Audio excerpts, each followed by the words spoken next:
clase anterior habíamos visto los intravenosos, los hipnóticos, opioides, ¿no? Bueno, ahora solamente vamos a ver gases, ¿no? Los que tenemos a la mano vamos a empezar a definirlo como sustancias que van a producir hipnosis también, ¿no?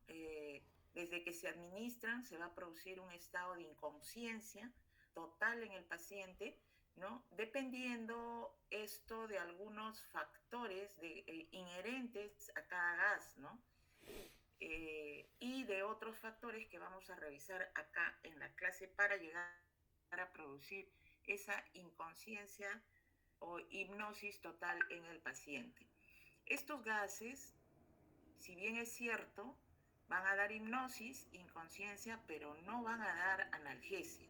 Ningún gas da analgesia. Y si lo dan, y por ahí revisan alguna bibliografía, va a ser en menor grado, ¿no? En mínimo grado, la analgesia que van a producir.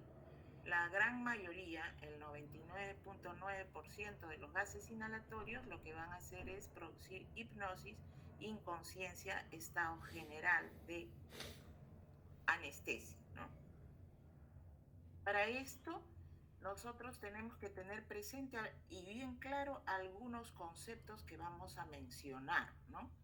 Y son pues como se tratan de gases, estos gases van a generar una presión parcial a nivel de todos los tejidos, ¿no? Es la traducción de la concentración de la cantidad de gas que vas a encontrar en el tejido sanguíneo, en el tejido cerebral, en el tejido pulmonar y así en los diferentes órganos, ¿no? Para poder realizar su acción de inconsciencia. Entonces, eso primero, tener claro el concepto de presión o concentración parcial del gas determinado, sea cual fuere, a nivel del cerebro, que es donde nos interesa, ¿no? A nivel del tejido cerebral, para causar la inconsciencia que queremos, ¿no? Y con qué velocidad estos gases van a causar esa inconsciencia, ¿no? Unos más lentamente, otros más rápidamente. ¿De qué va a depender eso? De estos factores, de la solubilidad de cada gas dentro del tejido sanguíneo, de la cantidad del gas que va a ser administrado por el anestesiólogo, ¿no? La rapidez con que o la velocidad con que se administra este gas y la potencia, la característica de cada uno de estos gases. Para esto, para determinar estas concentraciones parciales en determinado tejido que vamos a revisar ahora, el gas tiene que pasar varias barreras, entre ellas la máquina de anestesia, que está acá, ¿no? Y que ustedes, muchos de ustedes habrán observado en su práctica intrahospitalaria. Si han tenido la oportunidad de entrar a la sala de operaciones, ven un aparato bien grande ahí que suena, se prende, se apaga y nadie entiende cómo funciona, ¿no? Entonces, si estuviéramos ahorita en una práctica presencial, les explicaría detenidamente cuáles son las partes de la máquina de anestesia. Bueno, acá la ven en esta figura, esta es la máquina de anestesia, pueden haber muchos modelos, pero la gran mayoría funciona igual, ¿no? Primero hay que tener una fuente de oxígeno que generalmente está empotrada en la pared, ¿no? Y que en sala de operaciones todo lo que es de color verde transporta oxígeno. Todo lo que es de color azul transporta óxido nitroso. Todo lo que es de color amarillo transporta aire comprimido, ¿no? Y todo lo que puede ser de color plomo o blanco transporta CO2, ¿no? Para la laparoscopía, por ejemplo, ¿no? Bien, lo que nos interesa son la administración del oxígeno a través de una central del hospital, de la clínica donde se encuentren ustedes, que va a entrar a una determinada presión a la máquina de anestesia cuando se enciende, porque la máquina de anestesia tiene un botón de encendido y un botón de apagado, ¿no? Entonces, cuando se enciende la máquina, entra el oxígeno a una presión determinada que va a hacer funcionar la máquina. Se calcula que entre 40 a 60 kilopascales de oxígeno hacen funcionar la máquina. Si la presión de oxígeno que entra en la máquina se eleva o está por debajo de esas cifras que he mencionado, inmediatamente van a sonar alarmas en la máquina que le van a avisar al anestesiólogo de que hay déficit de oxígeno o hay alta presión de oxígeno que puede causar daño en el paciente, y no solamente al paciente, sino también a los componentes de la máquina, ¿no? Bueno, entonces supongamos que entra a una presión normal, el oxígeno hace funcionar la máquina. Aquí ven ustedes estas bolitas, estas circunferencias, son los manómetros de presión para oxígeno y para los diferentes gases, así como acá ven unos baloncitos, no son baloncitos, son vaporizadores que acá están agrandados, ¿no? Por ejemplo, han agrandado acá un vaporizador de sevoflurane, ¿no? Que es de color amarillo, que tiene acá una marquita amarilla. Ese es para el sevoflurane. Igualmente hay otros vaporizadores que llevan una marca morada para el isoflurane, que llevan una marca celeste para el desflurane, y esos son los gases que más usamos actualmente, los derivados del flúor. Otros gases que ustedes escuchen ya han sido prácticamente, están en desuso por diferentes razones, generalmente por su toxicidad hepática o renal que puedan tener. Bien, entonces ustedes ven un mueble acá, ¿no? Sí, es verdaderamente un mueble con sus rueditas, ¿no? Y tiene accesorios de balones de oxígeno o de una central de aspiración de secreciones, ¿no? Y el balón de oxígeno acá portátil, en caso de que se vaya o haya alteración de la fuente general de oxígeno para todo el hospital o para toda la clínica, se activa el balón de oxígeno de emergencia, ¿no? Luego esta máquina de anestesia va a ser conectada a unos circuitos que actualmente son de plástico transparente, ¿no? Y que van a terminar, que se llaman corrugados, que van a transportar la mezcla oxígeno con el gas que el anestesiólogo haya determinado abrir, el vaporizador que haya determinado abrir, por ejemplo, en este caso sevoflurane.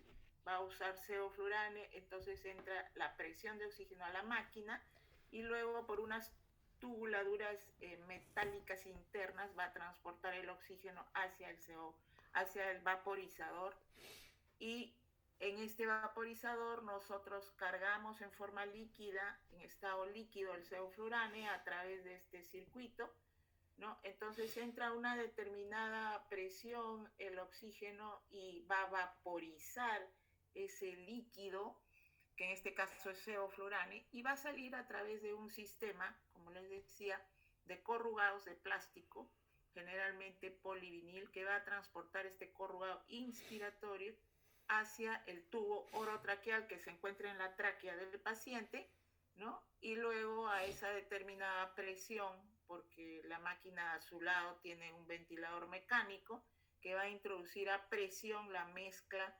oxígeno-sevoflurane, lo va a llevar hacia el tubo orotraqueal hasta llegar al alveolo pulmonar, porque el tubo está en la tráquea, ¿no es cierto? Entonces ese tubo va a transportar esa mezcla de oxígeno con sevoflurane hasta el alveolo, hasta el pulmón, ¿ya? Luego, conforme va dando la frecuencia respiratoria, el ventilador mecánico va introduciendo cada vez más cantidad de sevoflurane con oxígeno hacia el alveolo hasta determinar una concentración adecuada que va a hacer que la concentración mayor dentro del alveolo sea mayor dentro del alveolo que en la concentración sanguínea, ¿no? Que este es el vaso sanguíneo, el capilar sanguíneo. Entonces va a pasar concentración de mezcla oxígeno-sevoflurane hacia la sangre y luego se va a equiparar esa concentración, y esa concentración sanguínea se va a traducir también a nivel cerebral. Cuando se equiparan las concentraciones alveolares, sanguíneas y cerebrales, el paciente pierde la conciencia, ¿no? O sea, entra en hipnosis. Entonces, esa mezcla oxígeno, el gas que ustedes hayan determinado como anestesiólogos usar, entonces tiene que pasar todas estas barreras, ¿no? El vaporizador, los corrugados, el tubo orotraqueal hasta llegar al alveolo y luego la sangre y luego hacia el tejido cerebral. Y tiene que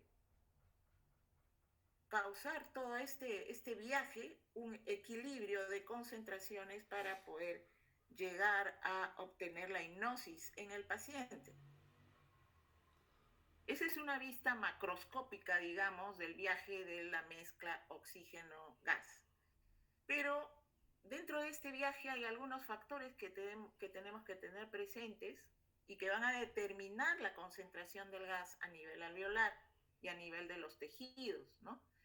Y esos son el flujo de gas fresco, o sea, la concentración de oxígeno que está entrando al vaporizador y que ha determinado el anestesiólogo previamente, después de encender su máquina, determina cuál va a ser el flujo de gas fresco o de oxígeno, ¿no? Que va a entrar al vaporizador, y este vaporizador tiene un dial para determinar la concentración con la que el anestesiólogo quiere inducir el sueño en el paciente, ¿no?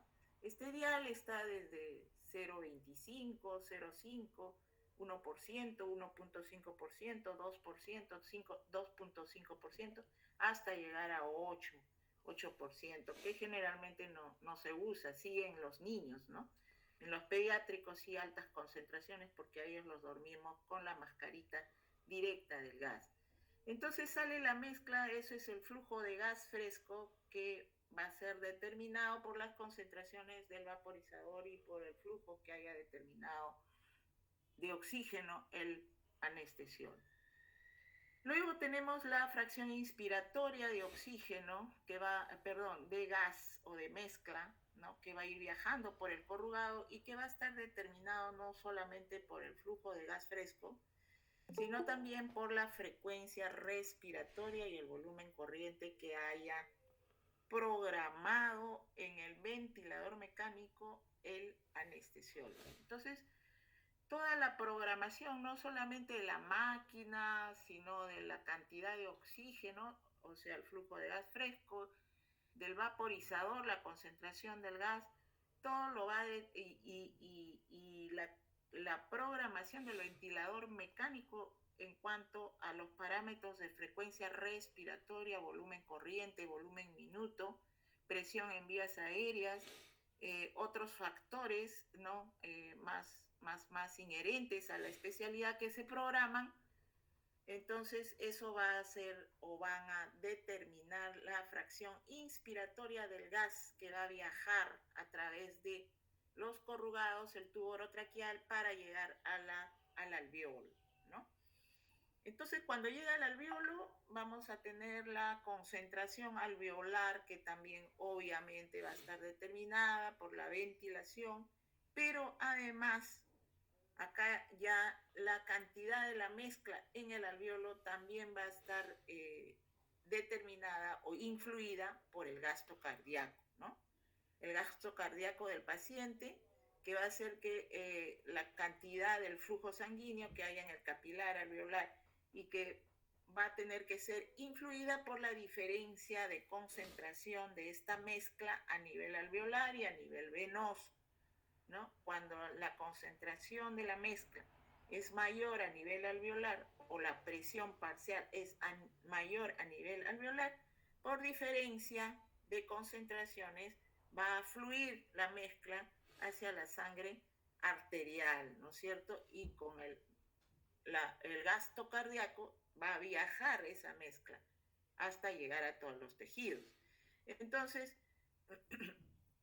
la concentración alveolar es mayor que en la sanguínea, entonces va a fluir por diferencia hasta que se van a llegar un momento en que se van a equiparar conforme pase el tiempo de administración, en la que va a influir también la cantidad y la velocidad, o sea, la concentración que se haya determinado en el vaporizador para alcanzar un nivel de equilibrio a nivel alveolar y sanguíneo, y luego a nivel se traduzca ese equilibrio a nivel cerebral, ¿no? Entonces la concentración alveolar y la concentración arterial de oxígeno van a influir también sobre esa presión parcial del gas o la concentración parcial del gas para producir la hipnosis en el paciente o la inconsciencia en el paciente.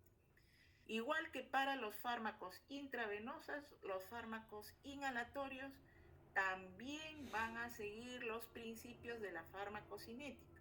Van a ser absorbidos en este caso por vía pulmonar, por vía alveolar, y van a ser distribuidos o transportados hacia los tejidos, no solamente cerebral, sino también hepático, tejidular subcutáneo, muscular, renal, etcétera, y distribuidos de acuerdo al flujo sanguíneo.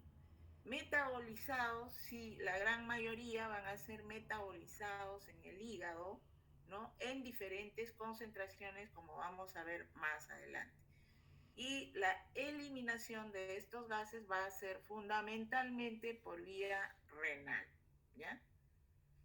Entonces esa es la farmacocinética que van a seguir estos gases, ¿no? Una vez más, haciendo hincapié a estos conceptos de concentración del anestésico en el circuito, ¿no? Estos factores van a determinar la velocidad con la que los anestésicos van a pasar hacia la sangre, ¿no?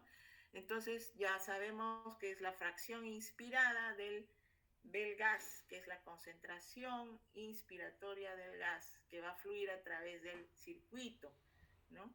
Y que ya saben ustedes los factores que van a intervenir sobre esta fracción inspiratoria del gas. Cuando llega a alcanzar una concentración alveolar adecuada, dependiendo también de otra característica muy importante que hemos mencionado al principio, es la solubilidad de cada gas, ¿no?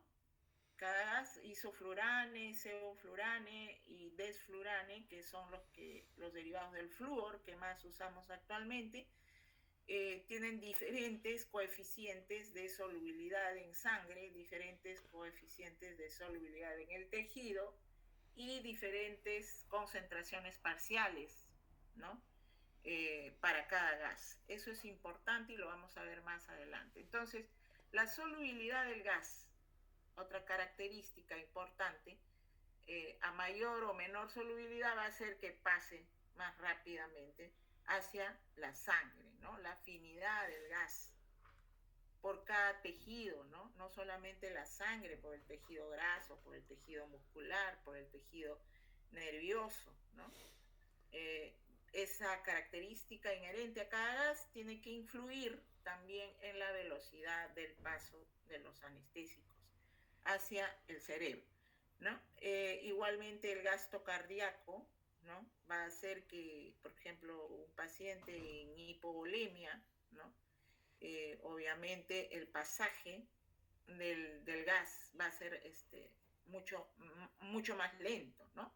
Va a haber una gradiente de concentración a favor del alveolo y menos cantidad de sangre por hipovolemia, por lo tanto se va a transportar más lentamente. Entonces, determinan este pasaje o esta velocidad con la que van a pasar los gases hacia los tejidos, la solubilidad también de cada gas y la gradiente de las que ya le había hablado anteriormente, de concentración alveolar y venosa, en sangre venosa y en sangre arterial.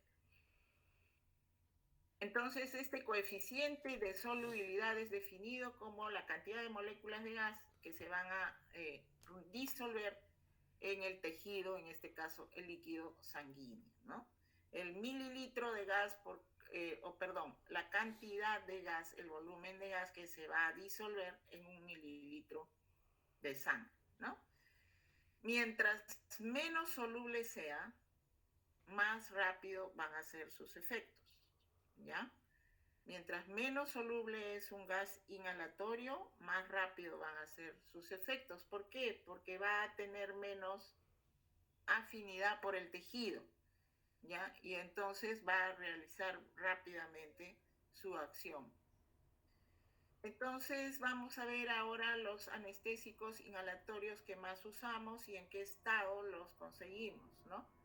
En estado gaseoso todavía tenemos el óxido nitroso, en algunos centros hospitalarios todavía usan óxido nitroso, es un gas noble, muy importante, ¿no? Tiene algunas contraindicaciones, pero sobre todo es un gas muy económico actualmente, ¿no? Pero los que están más en moda son los derivados del flúor, y derivados del flúor tenemos varios, no solamente estos tres que son los que más usamos, sino anteriormente han pasado pues metoxiflurano, alotano, enflurano, ¿no? Pero que han sido ya entrado en desuso por sus diferentes toxicidades, como les había mencionado, ¿no? Entonces, en estado gaseoso tenemos todavía el óxido nitroso y en estado líquido tenemos al isoflurano, al ceoflurano y desflurano. Vuelvo a repetir, derivados del flúor, ¿no? Entonces, acá tenemos coeficientes de solubilidad en sangre, vamos de mayor a menor, el isoflurane, luego el sebo y al final el des. Quiere decir que habíamos dicho antes, cuanto menos soluble, más rápido sus efectos. Entonces, el menos soluble de los tres es el desflurano, por lo tanto, su periodo de latencia es más corto. Más rápidamente va a causar inconsciencia o hipnosis. El grado de solubilidad está en relación directa también con la liposolubilidad del gas, ¿no? El isoflurano es más liposoluble, es más liposoluble el sebo que el DES. Al final el DES. Entonces, cuanto menos solubles y menos afinidad por el tejido, más rápidamente va a hacer sus efectos. Quiere decir que ya pueden estar concluyendo ustedes que más rápidamente va a dormir un paciente si le doy desflurano y ceoflurano que con isoflurano.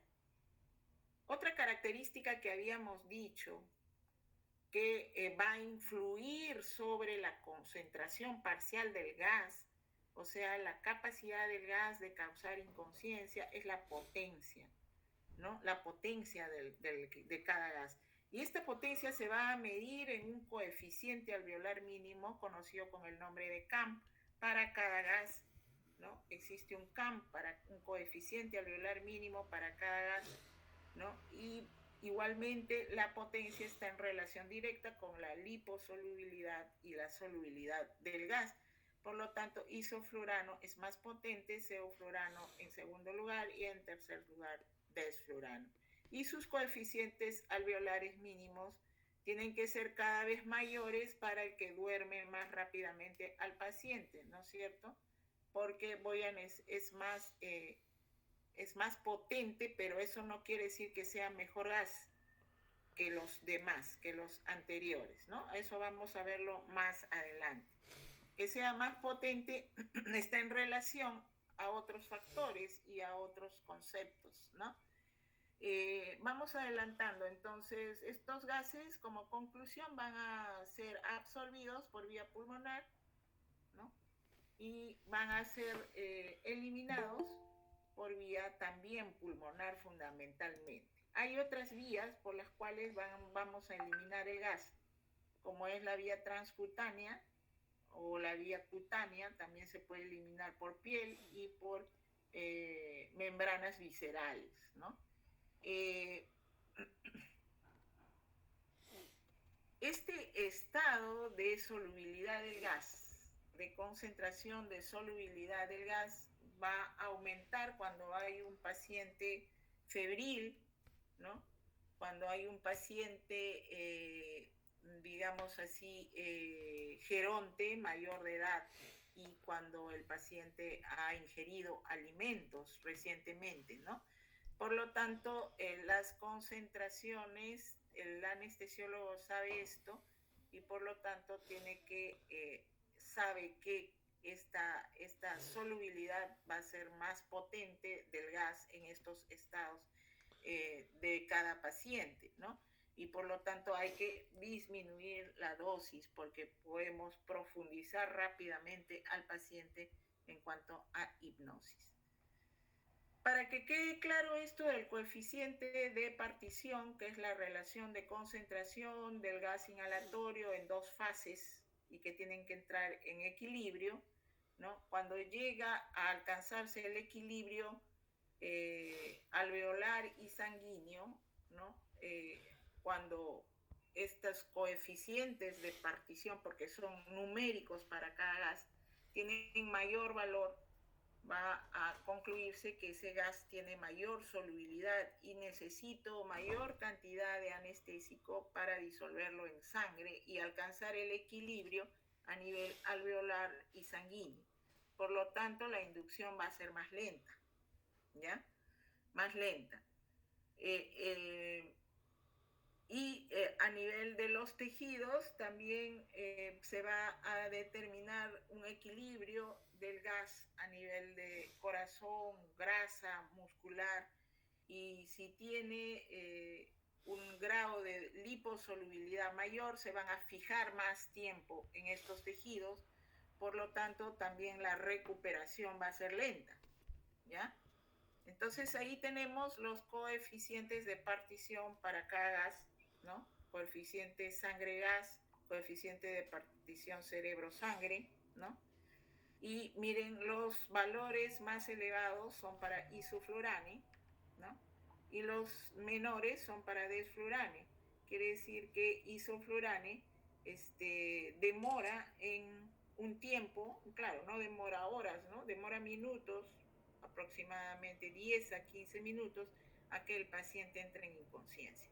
Sevoflurane sería el que estaría en segundo lugar, ¿no? En rapidez de inducción, ¿no?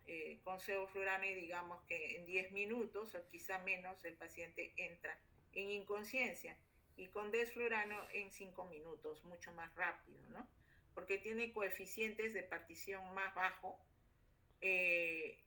y por lo tanto ellos van a tener una inducción más rápida, ¿no? Más rápida. Los que tienen coeficiente de partición más elevado van a tener una inducción más prolongada en el tiempo.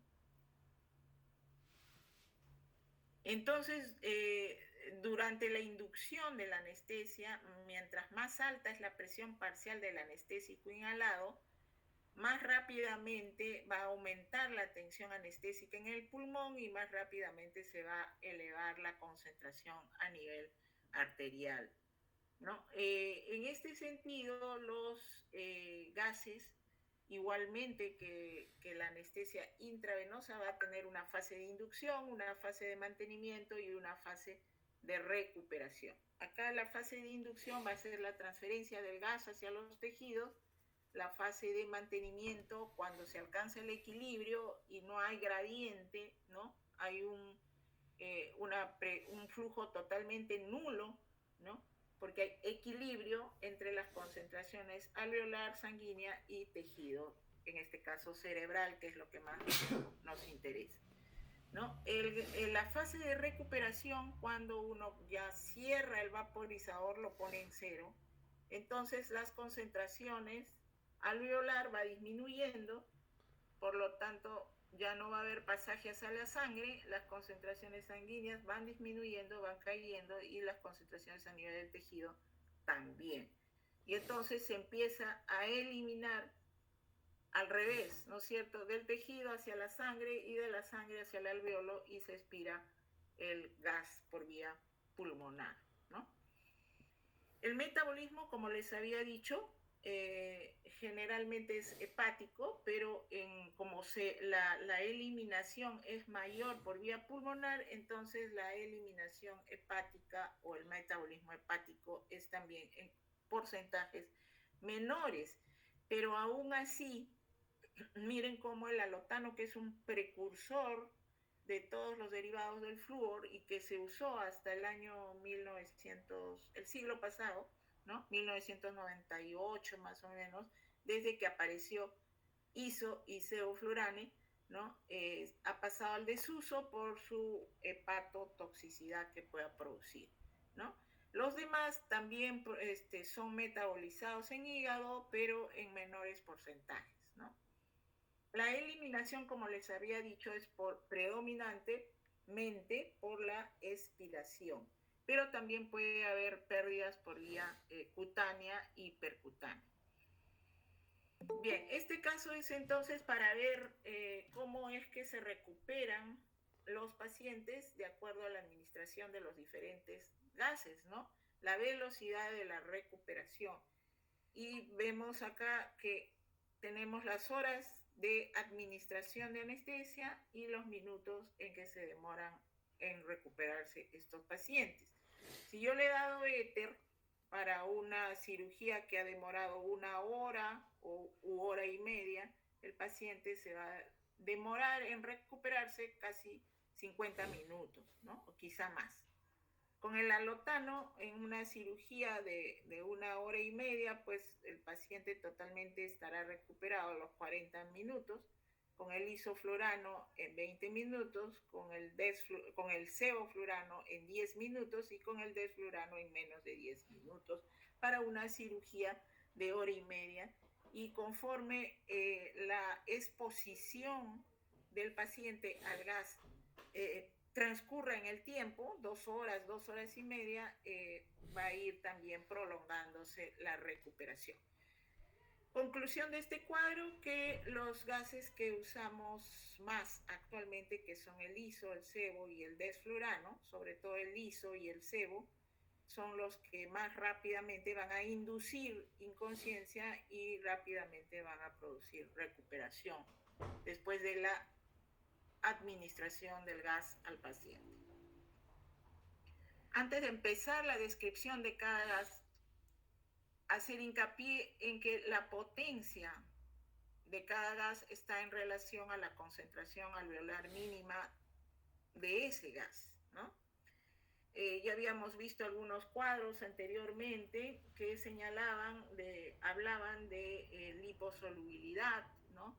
De solubilidad del gas, y habíamos visto que isoflurano es más liposoluble, más tiene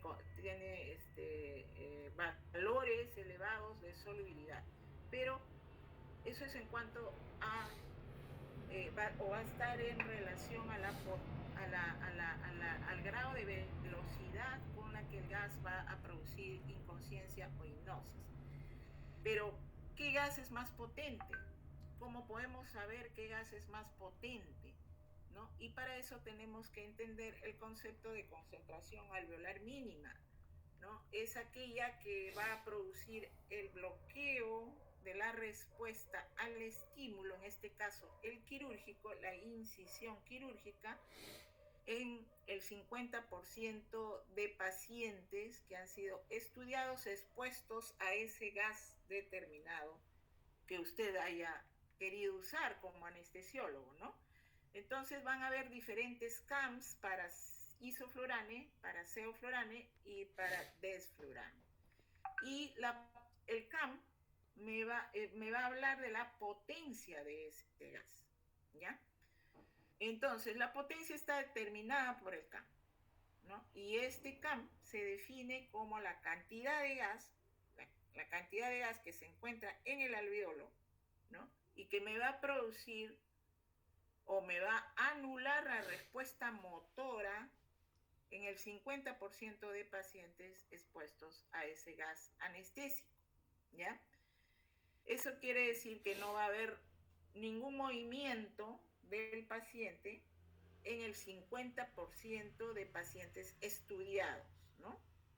Entonces va a haber CAM, es una medición de la potencia de los anestésicos inhalados, pero ojo, hay que tener en cuenta que no refleja el grado o no refleja el plano anestésico. Es un efecto cerebral que va a anular el bloqueo de respuesta motora en el 50% de pacientes que han sido expuestos a ese gas, ¿ya? Pero no quiere decir que sea el plano anestésico adecuado, ¿ok? Entonces, así tenemos varios conceptos de concentración alveolar mínima, por ejemplo, que va a bloquear la respuesta motora en el 95% de pacientes. Esto sí nos interesa y corresponde a 1.3% la concentración alveolar mínima anteriormente mencionada. Por ejemplo, ¿cuál es el CAM para el sevoflurane? Es 2, casi 2.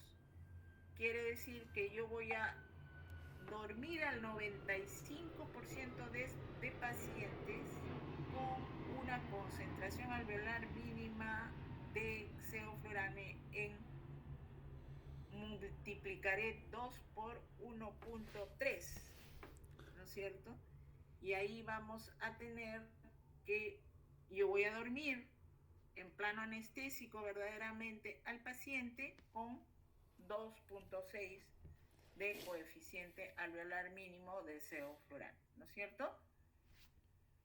Bien, entonces eso es lo que tratamos de entender acá con este concepto de concentración alveolar mínima, ¿ya? Y hay un CAM también para el despertar, ¿no? Cuando ya vamos disminuyendo la concentración del gas, ¿no? Y se define pues como el valor del gas en el que el 50% de pacientes abren los ojos ante un estímulo, ¿no? Y eso corresponde a 0.5 del CAM, ¿no? Volviendo a hablar del sevoflurane, si el CAM del sevoflurane es como 2, entonces estamos hablando de que al 1% de sevoflurane, la mitad de los pacientes ya van a abrir los ojos ante un estímulo, ¿no? También hay un concepto de CAM-BAR o CAM de respuesta frente al o de bloqueo adrenérgico. ¿Recuerdan ustedes el concepto de anestesia que producía el bloqueo de la respuesta del organismo frente al estrés quirúrgico? El estrés quirúrgico genera gran liberación de catecolaminas. Entonces, este CAM es el valor numérico de gas que me va a ayudar a bloquear esa liberación de catecolaminas, ¿ya? Y eso corresponde a 1.5 el CAM de cada gas.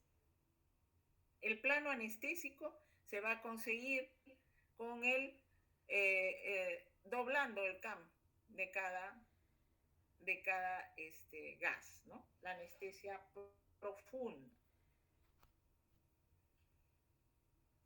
Acá, para ver la relación entre el CAM de cada gas, ¿no? Que va a bloquear la respuesta motora en la mitad de pacientes, y el CAM de profundidad anestésica, ¿no? Que se va a lograr, miren, después de 2.6% en el caso del sevoflurane, ¿no?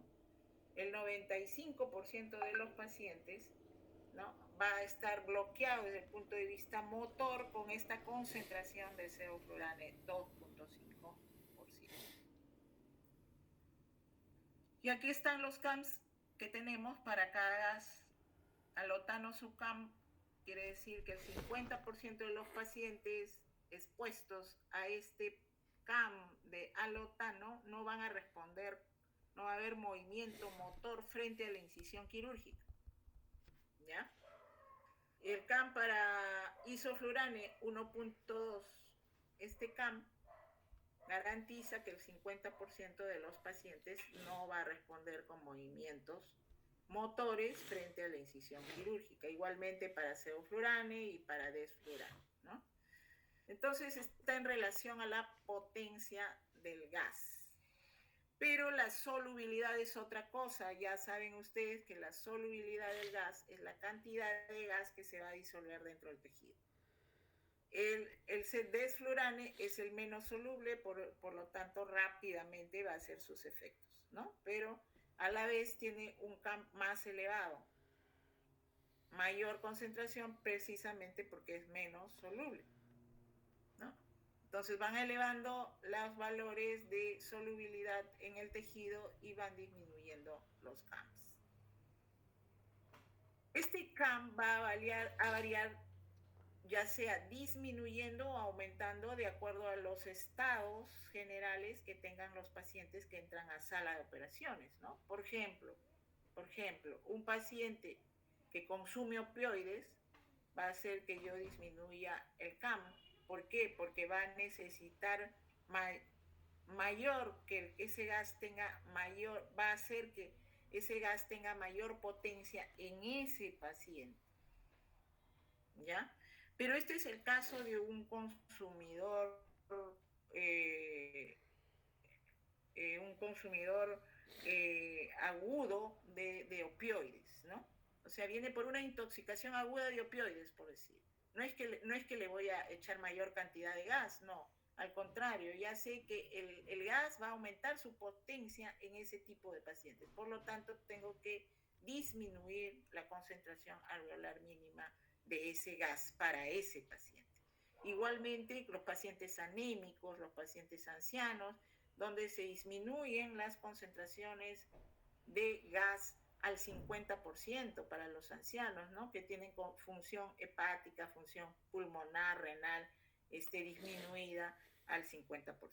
¿En qué casos voy a aumentar el CAM?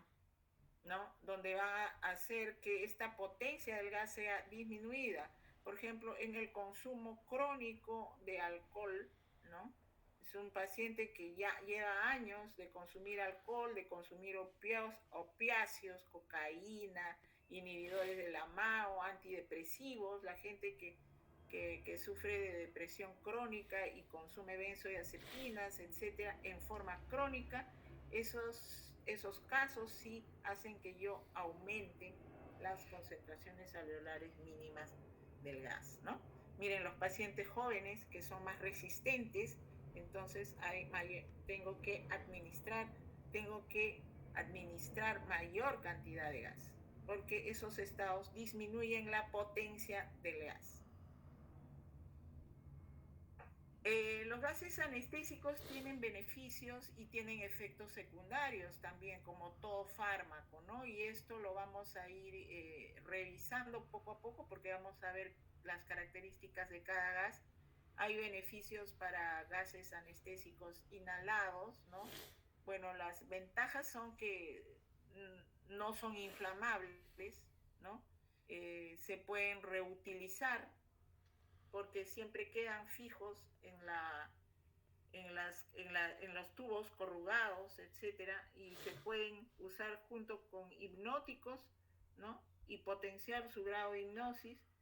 Eh, Estos agentes inhalados van a producir depresión respiratoria, pero menor que los intravenosos, porque usted coloca por vía intravenosa un fármaco y rápidamente a los segundos el paciente está entrando en apnea. Estos gases son depresores respiratorios, pero en menos intensidad que los endovenosos. Son, eso sí, broncodilatadores potentes, ¿no? Habíamos visto que los intravenosos, más bien, la gran mayoría producen broncoconstricción. Y bueno, hay efectos de depresión cardiovascular y de depresión respiratoria y de causa o de etiología de hipertermia maligna, que es la entidad que vamos a revisar al final de la clase, ¿no? Como todo fármaco, se cree que deben existir características para estos gases que lo hagan ideal, ¿no? Que no sean inflamables, que sean capaces de producir inconsciencia y analgesia, lo cual ningún gas lo tiene actualmente, ¿no? Algún grado de relajación muscular, eso sí, algún grado producen de relajación muscular, pero no tanto como un propio relajante muscular. Que sea potente para ser usado en concentraciones altas de oxígeno inspirado cuando sea necesario. Ser metabolizado, cuando sea metabolizado lo ideal sería que no sea tóxico ni a nivel hepático ni a nivel renal y que no produzca reacciones alérgicas, que produzca una mínima depresión cardiovascular y respiratoria y que sea inerte, pues, ¿no? Que sea eliminado rápida y completamente en forma inalterada. Algunas características ya estos gases lo reúnen como ideal, pero la parte del metabolismo, como vamos a ver, esos son los problemas en estos gases.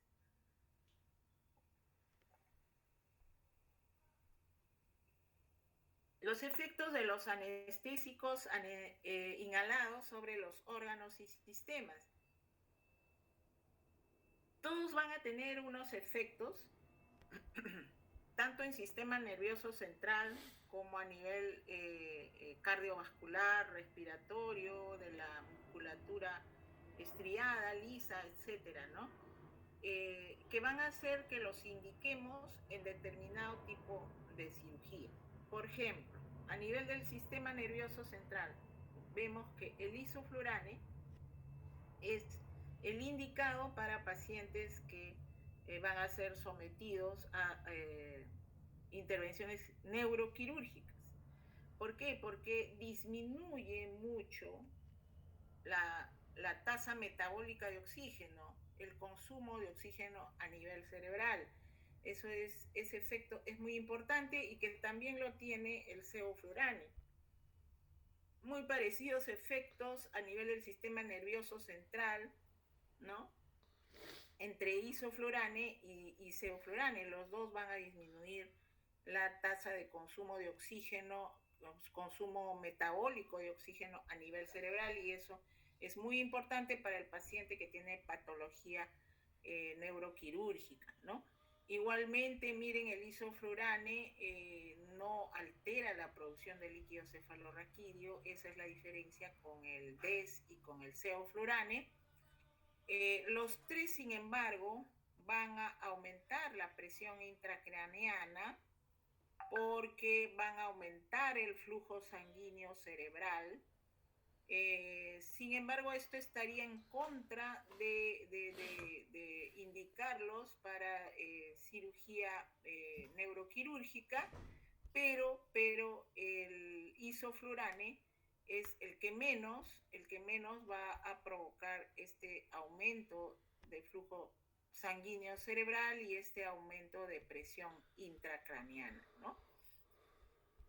Entonces, este cuadro es para comparar entre los gases derivados del flúor que más usamos, que ya los había mencionado, ISO, DES y SEVO, compararlos, ¿no?, en su efecto a nivel cerebral. De esto se concluye que los efectos menos dañinos y más beneficiosos son los del isoflurane a nivel del sistema nervioso cerebral. Los otros ya ni los revisamos porque enflurano y alotano han sido entrado en desuso por su toxicidad y por sus efectos también a nivel del sistema nervioso central, ¿no? Por ejemplo, alotano aumenta mucho el flujo sanguíneo cerebral y por lo tanto va a aumentar más la presión intracraneana y disminuir la producción de líquido cefalorraquídeo, ¿no? Y solo disminuye el consumo de oxígeno en un 30%, no así como el SEVO y el isoflurane. Entonces, este es el resumen de lo que les vengo diciendo, ¿no?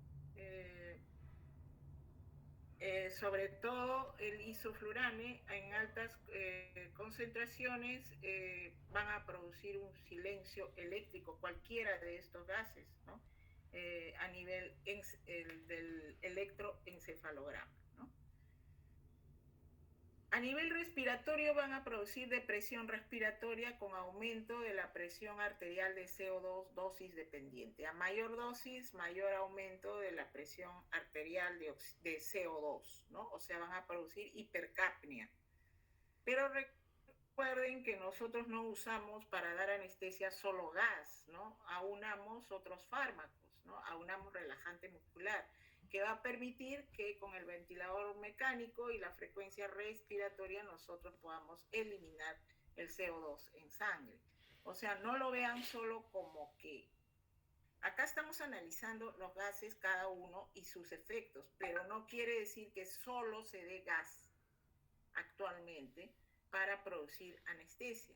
Actualmente se combinan los efectos de los fármacos, como ya habíamos revisado, ¿no? Eso es lo ideal, combinar la anestesia combinada, combinar un poquito de gas, un poquito de gas de fármaco intravenoso, ¿no? Y siempre el relajante muscular, por razones de ventilación mecánica y razones respiratorias, ¿no? Porque estos gases pues aumentan la presión arterial de CO2.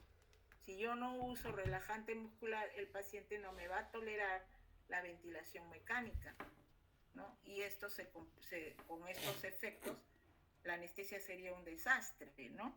Entonces se une el gas a un relajante muscular y a un fármaco intravenoso. Eso se llama anestesia balanceada o, en su defecto, usar la anestesia regional con la anestesia general y hacer una anestesia combinada, ¿no? Bien, entonces solos ellos, la administración única de gas me va a producir retención de CO2. Ya va a haber un aumento de la frecuencia respiratoria, una disminución del volumen de ventilación pulmonar, ¿no? Ustedes saben que la respiración fundamentalmente está a cargo del diafragma y de los músculos respiratorios. Ellos, los gases, lo que van a hacer es disminuir la actividad intercostal y va a mantener la respiración diafragmática.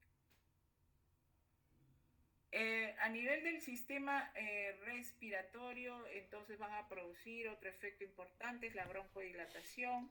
Es efectivo en pacientes asmáticos, sobre todo el sevoflurane produce una gran broncodilatación, ¿no? Y a nivel traqueal se va a inhibir el flujo ciliar traqueal, ¿no? A toda la actividad ciliar se va a disminuir con el uso de los gases.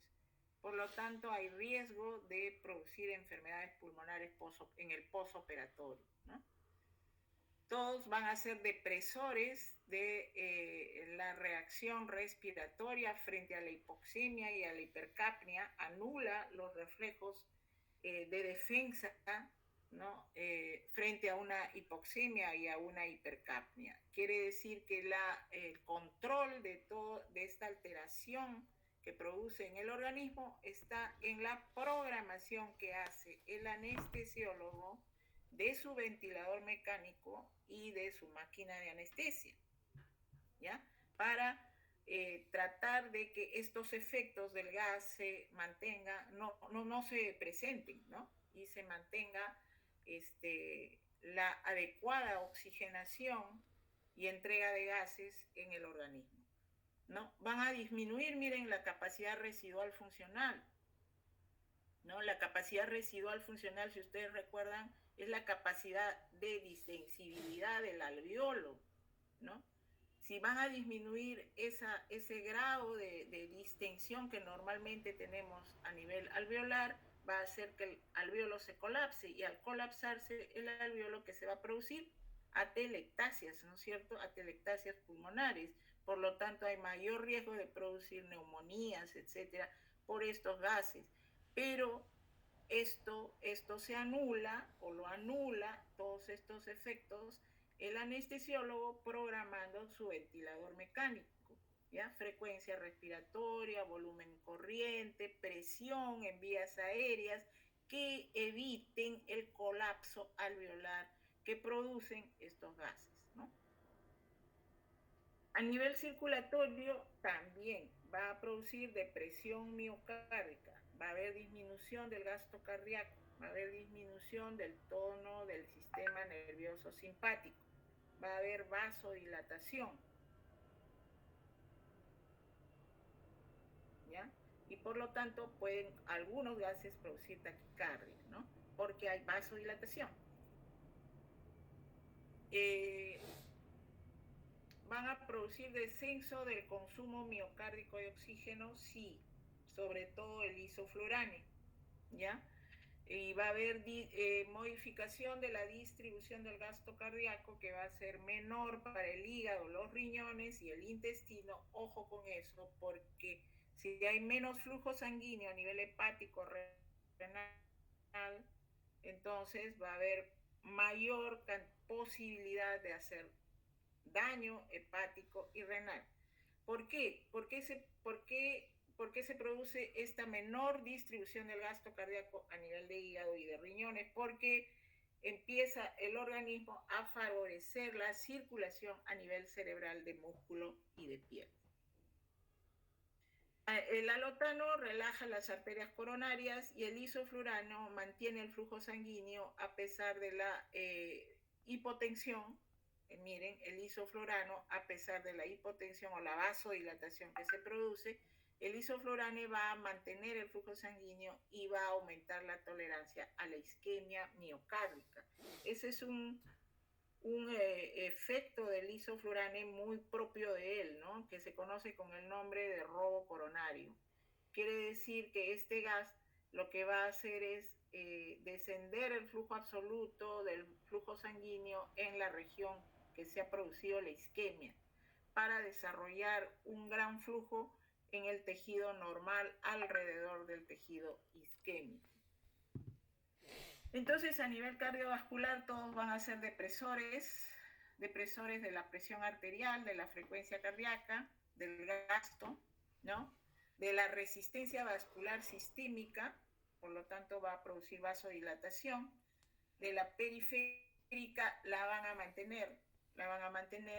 El fenómeno de dilatación coronaria, sobre todo en el paciente que recibe o se le administra isoflurane, ¿no?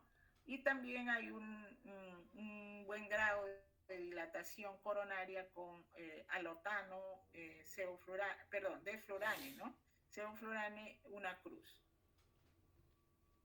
Efecto arritmogénico. Alotano era el más arritmogénico, esa era la razón por la cual se dejó de usar. El enflurano también, y los demás son menos arritmogénicos, ¿no? A nivel del sistema neuromuscular van a potenciar el efecto de los relajantes musculares, pero no son relajantes musculares propiamente dichos, los gases, y podrían precipitar el fenómeno de hipertermia maligna, que vamos a ver en qué consiste más adelante, ¿no? A nivel uterino van a provocar relajación miometrial, van a atravesar la barrera placentaria, quiere decir que en pacientes gestantes es mejor no usarlo hasta que salga el feto, porque si no el bebé va a nacer deprimido también desde el punto de vista respiratorio y cardiovascular. Todos los gases cruzan la barrera placentaria, así como los fármacos intravenosos, ¿no? Entonces, a nivel del músculo estriado, producen cierto grado de relajación del músculo estriado mayor que en el músculo liso, ¿no? Mejor relajación produce isoflurane que sevoflurane, ¿no? Y iso y des tienen igual potencia de relajación muscular estriada, ¿no? A nivel del sistema hepático, todos van a disminuir el flujo sanguíneo en la arteria hepática, en la vena porta y en la arteria mesentérica, ¿no? Por lo tanto, hay que tener cuidado por el grado de hepatotoxicidad que pueda producirse por esa razón. Y de todos los derivados del flúor, el alotano es el más hepatotóxico, y luego conservan todavía cierto grado de hepatotoxicidad el iso, el des y el sevoflurane, ¿no? Dependiendo de este grado de toxicidad, depende el tiempo de exposición del paciente frente al gas, ¿ya? Y de la patología de fondo que pueda tener el paciente, ¿no? Si ya viene con una patología hepática, pues va a ser mucho más sensible a la toxicidad, ¿no?, de estos gases. Igual a nivel renal, ¿no? Todos disminuyen la filtración glomerular, van a disminuir la diuresis. El enflurano de los derivados del flúor antiguos estaba más en relación con nefrotoxicidad, y de los actuales se han hecho estudios en el sevoflurane, que tiene derivados o metabolitos después de pasar por hígado y por riñón.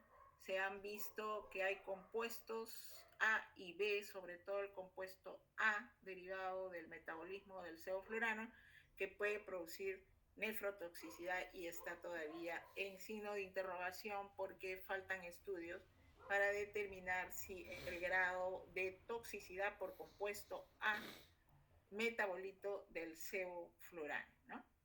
En cuanto a terotogeneidad, terotogeneidad de los gases inhalatorios, vemos que el desflurane y el sevoflurane están todavía en duda, faltan estudios, ¿no? El óxido nitroso sí tiene toxicidad a nivel de médula ósea y produce polineuropatías, ¿no? Y acá vemos pues que el compuesto A del sevoflurane, el metabolito resultante del metabolismo del sevoflurane, puede ser el que esté en relación con la nefrotoxicidad. Bueno, desflurane es de los derivados del flúor el que más rápido me va a causar hipnosis y el que más rápido va a producir recuperación en el paciente, ¿ya? Esa es la característica más importante.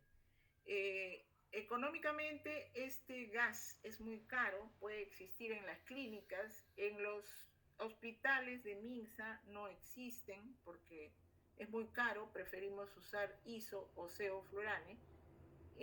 No sé si en los hospitales de la seguridad estarán usando desflurane, pero sí existen en algunas clínicas, ¿no?, de nuestro país. Su CAM, miren, CAM alto, ¿no?, 6-7%, ¿no? Cada gas necesita su vaporizador, no se pueden mezclar en el vaporizador de desflurane, echarle sevoflurane, no. Cada gas tiene su vaporizador específico, ¿no? Sus efectos a nivel del sistema nervioso central ya los hemos revisado. Va a producir vasodilatación con aumento de flujo sanguíneo cerebral y aumento de PIC, ¿no? Esta característica es importante. Es un gas. Bueno, primero hay que recordar que dijimos al principio que ellos existen en estado líquido.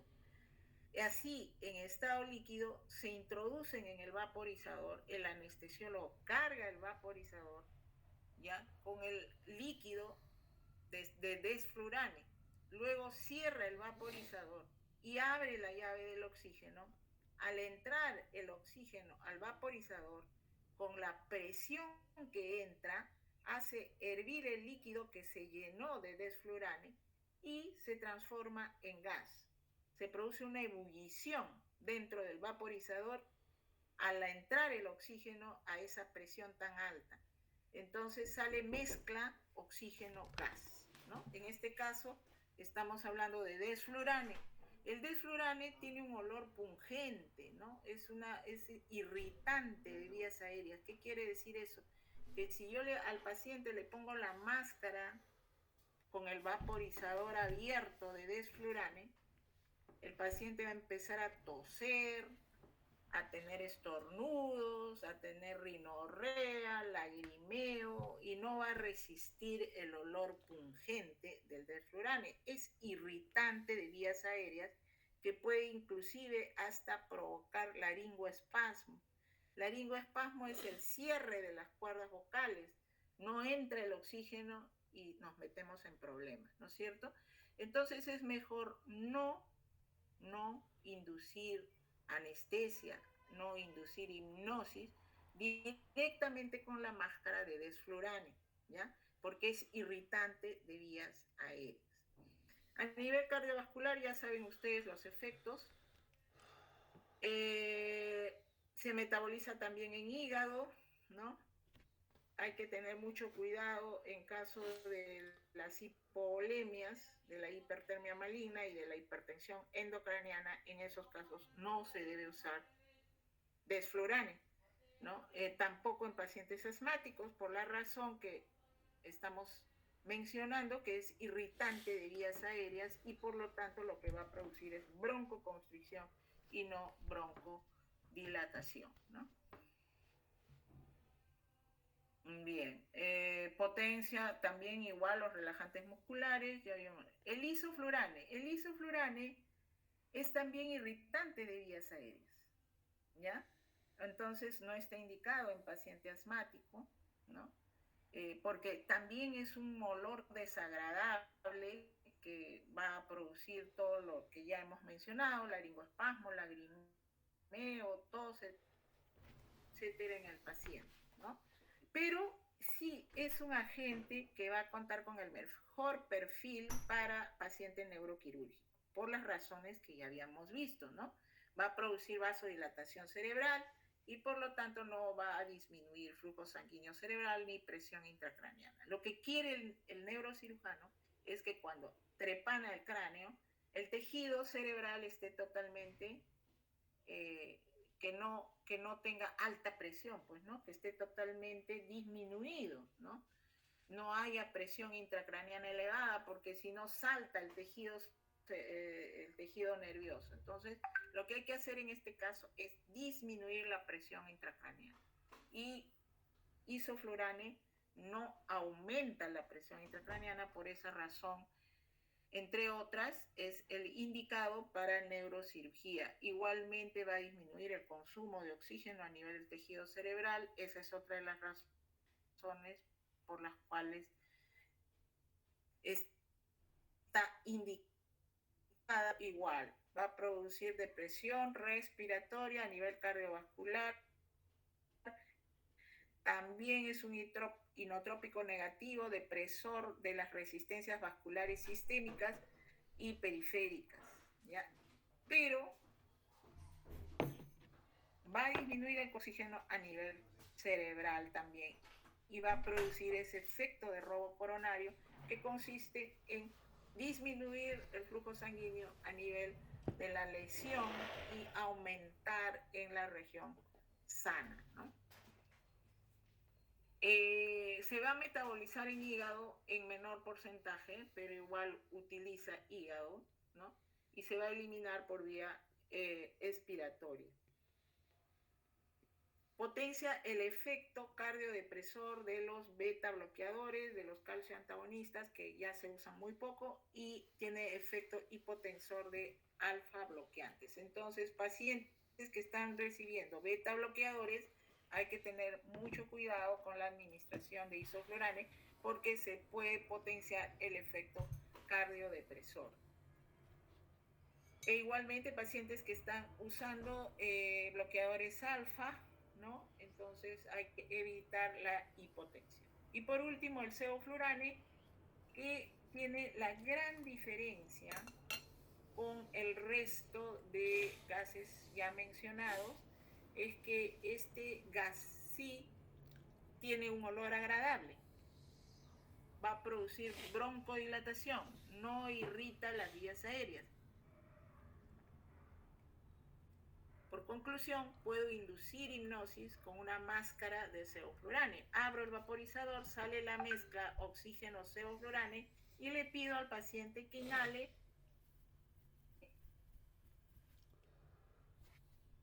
y que cuente hasta 30. El paciente no lagrimeo sin que haya laringoespasmo ni nada. Por esa razón es que se indica en pacientes asmáticos, se indica en pacientes pediátricos. Los niños generalmente se asustan cuando uno les va a punzar para ponerle una vía venosa. Entonces los niños más bien lloran al entrar a la sala de operaciones porque los separamos de los padres. Entonces entran y se le pone la mascarita de sevoflurane y con el llanto van inhalando el sevoflurane y se van durmiendo, van perdiendo la conciencia, ¿no? Esa es la ventaja de este gas que se usa en pediatría por este efecto de que no irrita las vías aéreas. También se puede igualmente usar en adultos. Se le coloca la máscara, se le pide que inhale y en menos de 5 minutos ya está dormido el paciente.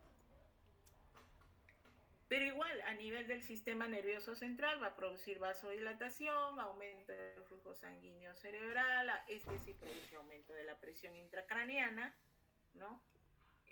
Pero aunado a otros fármacos, como vuelvo a repetir, actualmente se usa la combinación de gases intravenosos o de solo intravenosos, ¿no? Que van a disminuir la presión intracraneana o van a hacer que disminuyamos los efectos de estos gases. A nivel cardiovascular también va a haber depresión cardiovascular, pero el inotropismo es menor que con los otros gases. Tiene efecto vasodilatador. Este efecto vasodilatador coronario que tiene el isoflurane no lo tiene el sevoflurane, pero tampoco exacerba la isquemia miocárdica ni causa efecto de robo coronario y es el menos arritmogénico, ¿no? Su metabolismo sí va a ser hepático, ¿no? Y en un 3 a 5%, ¿no? Entonces hay que tener cuidado con esto de la hepatotoxicidad y también de la nefrotoxicidad. A nivel de relajación de musculatura estriada va a producir relajación y se va a potenciar con el efecto de los relajantes musculares. Mencionar la toxicidad del sevoflurane a nivel renal por el metabolismo del compuesto hepático, el compuesto A, aluro de vinilo, ¿no? Que puede ser nefrotóxico. La toxicidad renal, perdón, no la toxicidad hepática, ¿no? La renal en el caso de sevoflurane. Bien, acá algunos cuadros, ¿no? Para comparar la irritación en vías aéreas con sevoflurane, alotano, enflurane e isoflurane. Definitivamente sevoflurane es menos irritante de vías aéreas, eso está comprobado científicamente, ¿no? En cuanto a sevoflurane, la disminución de la resistencia de vías aéreas está totalmente comprobada, ¿no? Con varios estudios, ¿no? La estabilidad hemodinámica todavía está no se le achaca totalmente al sevoflurane porque el isoflurane también está en competencia con el sevo en cuanto a frecuencia cardíaca. Conforme miren van pasando las horas de anestesia y la frecuencia cardíaca se va manteniendo más estable, aparentemente con sevoflurane, que está en amarillo, que con ISO, ¿no? ISO como que tiende a la taquicardia y el desflurane es muy taquicardizante, ¿no?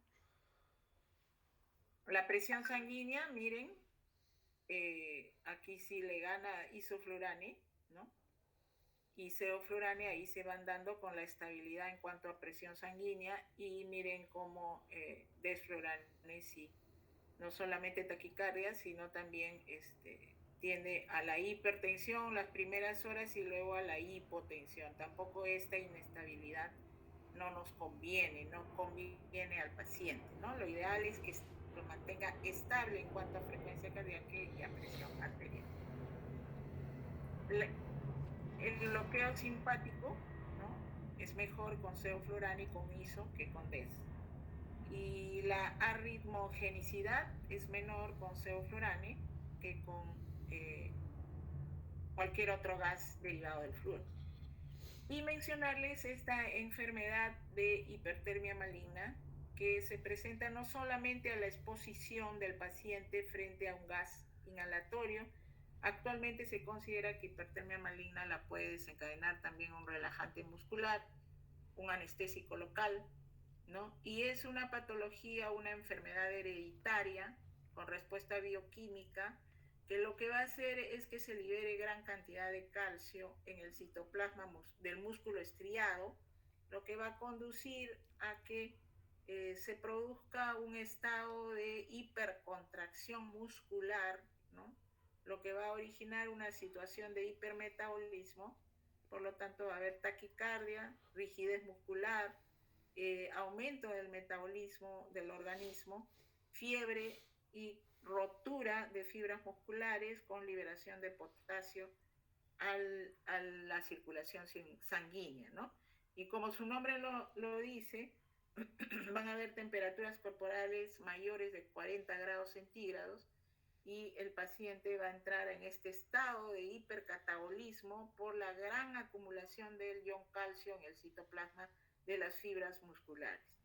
¿no? El tratamiento, esta enfermedad que se presenta a la exposición frente al agente inhalatorio o al relajante muscular o al anestésico local, inclusive con opioides se han descrito reacciones de hipertermia maligna, es una condición hereditaria, o sea, el paciente tiene que traer un gen de familiar que tenga que ver con la hipertermia maligna, ¿no? Entonces, generalmente en pacientes varones y en niños, ¿no?